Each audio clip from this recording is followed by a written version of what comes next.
Hello everyone, welcome to our channel. આજે આપણે બનાવીશું રસોડામાં ઘણો ઓછો સમય લાગે એવી ઝટપટ બની જાય એવી ટેસ્ટી અને ડિલિશિયસ રેસીપી. જુઓ, તમને જોઈને જ ખાવાનું મન થઈ જાય એવી આ ડીશ છે. હું તમને બનાવતા જ બતાવીશ કે આનું નામ શું છે. આપણે બનાવીએ વીકેન્ડ સ્પેશિયલ.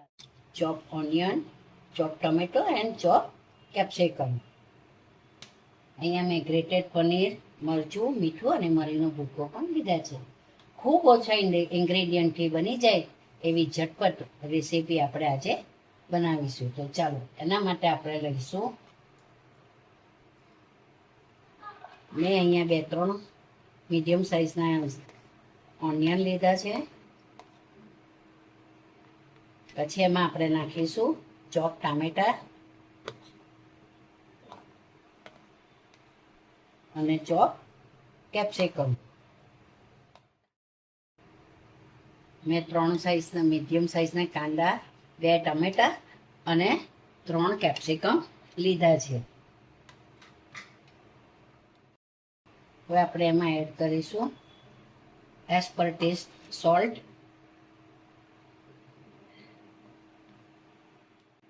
બ્લેક પેપર અને ગ્રીન ચીલી પેસ્ટ. અને થોડુંક મેં અહીંયા શ્રેડેડ પનીર છે તે પણ આપણે એડ કરી લઈશું.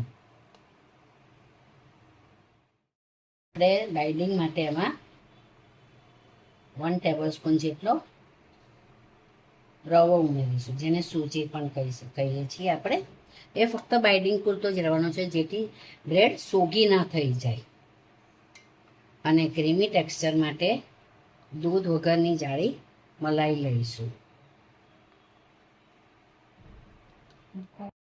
હવે આપણે આ બધું મિક્સ કરી લઈશું. બધાને સરસ રીતે મિક્સ કરી લઈશું. આ જ્યારે આપણે બનાવવાના હોય ને એના 10 મિનિટ પહેલાં જ બધું મિક્સ કરીને સ્પ્રેડ બનાવવું, નહીં તો આ ટામેટામાંથી, ઓનિયનમાંથી પાણી છૂટશે. તો તમારે બાઇડિંગ માટે થોડો રવો પાછો ઉમેરવો પડશે અને તે પછી લોટ લાગશે. એટલે મેં રવો ફક્ત બાઇડિંગ પૂરતો જ 1 ટેબલસ્પૂન જ ઉમેર્યો છે. જુઓ, છે ને સરસ. હવે હું આ રેસીપીનું નામ કહું. આ રેસીપી છે બ્રેડ ક્રમ્બ પિઝા, જેમાં તમારે પિઝા ખાવાની ક્રેવિંગ પણ આવી જશે અને ઝટપટ બની પણ જાય. ઘરમાં ફટાફટ બની જાય એવી આ રેસીપી છે બ્રેડ ક્રમ્બ પિઝા.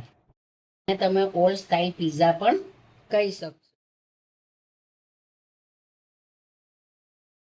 મેં તાવીને ગ્રીસ કરી અને બ્રેડ ગરમ કરવા મૂક્યા છે. તો આ બ્રેડ એક બાર 1 સાઈડ આપણા એકદમ સરસ થઈ જાય એટલે આપણે એને ફ્લિપ કરી દઈશું. ફ્લિપ કરીને હવે તેની પર આપણે આ ટોપિંગ મૂકી દઈશું. આ ટોપિંગ મૂકીએ, ફ્લેમ એકદમ ધીમી રાખવાની, જેનાથી બ્રેડ નીચેથી બર્ન્ટ ના થઈ જાય અને ચીઝ પણ સરસ રીતે મેલ્ટ થઈ જાય.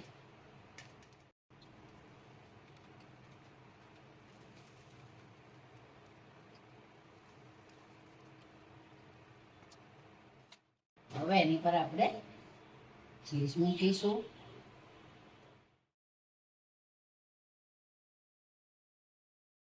હવે આપણે એને કવર કરી લઈશું. ફક્ત 3 મિનિટ માટે જ આપણે એને કવર કરીશું, એટલે આપણા બ્રેડ ક્રમ્બ પિઝા રેડી.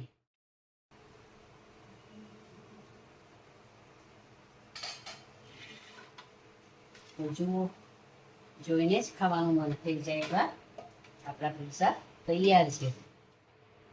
તો ઝટપટ બની જાય એવા આપણા બ્રેડ ક્રમ્બ પિઝા રેડી છે. તો ચાલો જમવા.